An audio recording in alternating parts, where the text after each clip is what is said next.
My guest today is a South African poet and performer who is joining me from Pretoria, South Africa. I'm talking about Busisiwe Mahlangu. Sambonani Busisiwe. How you doing? Sawubona unjani? Before I get into this journey, your journey as a poet, tell us how you're celebrating World Poetry Day in Pretoria, aside from talking with us. Yo, this weekend has been filled with so many performances for me. So we got to shoot some documentary in the works, and we also got to have a poetry reading with a Swedish poet who's visiting, Sarah Harip. And yesterday we had a intimate session at the Union buildings, like in a park in the lawns.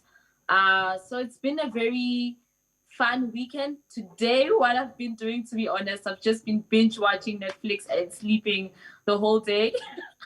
So I haven't done much poetry world celebration until right now. Absolutely interested.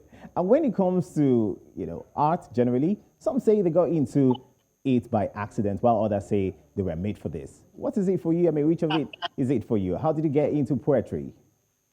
For me, I also got into it by accident. Well, not the poetry itself, but doing this full time, I definitely got into it by accident because I've been I've been studying electrical engineering.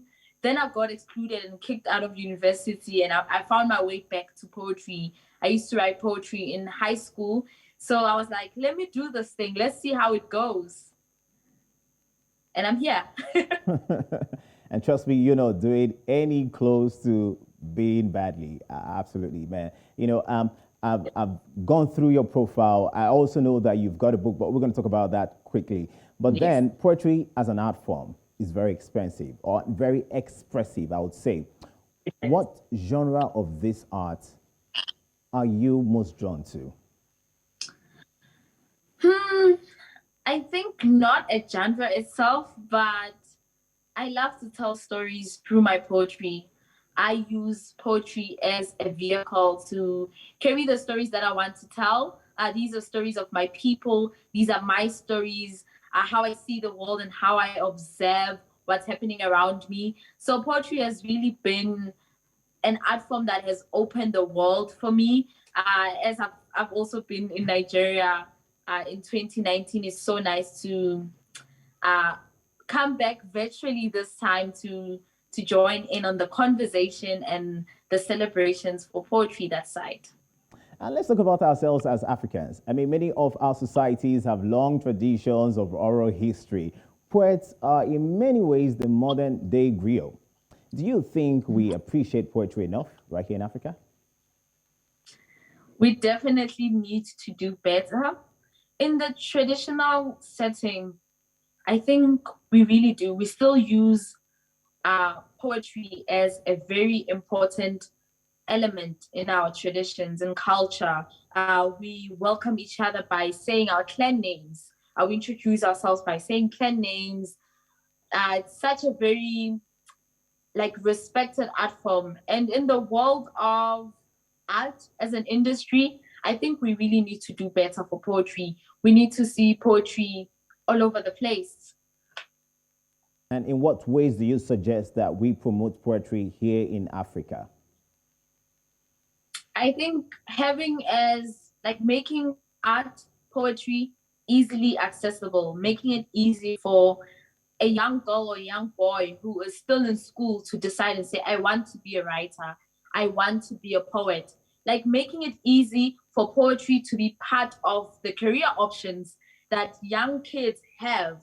Now, I think in that way, that will mean that poetry has also established itself as a functional industry in the space in such a way that poets can live off their art, they can survive off their work, and that will also mean that poetry is recognized as a valuable art in the society. So I like to see poetry more as an option that, oh, I'm in grade 12, what am I doing next year? I wanna be a writer, I wanna be a poet. I like to see that world. And talking about you being a writer, I know you don't express yourself through poetry alone. You have a book. It's called Surviving Yes. Loss. Could you tell us a bit about that? So I have a book. It's titled Surviving Loss. And the book has also been adapted into a theater play, which was part of the incubator program here at South African State Theater. So this is a poetry collection, um, but it's been such a gift to see all of my work in one place, to be able to open my book and say, oh, I'm going to read this poem. I'm going to do this work that's in this book. It's just been something that I never thought would be possible for me. And trust me, before I let you go, I mean, it's going to be a huge privilege having you drop something, a very short piece for us, today being World Poetry Day. Busisiwe, would you do that? Yes, definitely. I would like to perform this poem called Process. This is a poem that I perform mostly to hold space. It's been a very difficult time for many people, for so many things that are happening around the world, including the pandemic. So I'll just like to hold people, hold the space through this poem. And this is how it goes. You are collecting yourself from old things that are fading, age behind dust.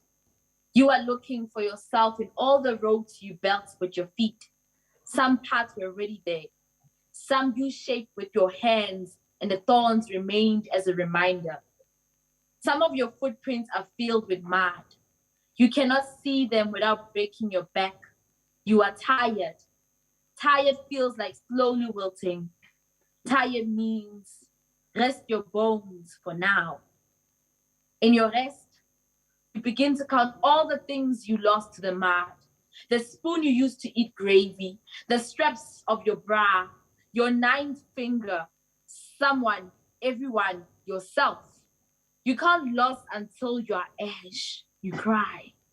Ash becomes wet. Ash never becomes paste. You fold into a ball and learn to survive alone. Someone stabbed you, dragged you to this place. Your footprints are not on the ground. Your body is under your bed. You are learning sleep again.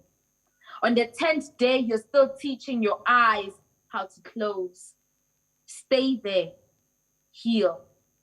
Go outside. Heal. Don't move. Heal. Do what healing calls you to do. Sometimes it won't call you to do anything. Thank you so very much, Busisiwe. Really do appreciate that. Quite motivational, inspiring, pretty strong from a beautiful lady like you. Thank you. Thank you.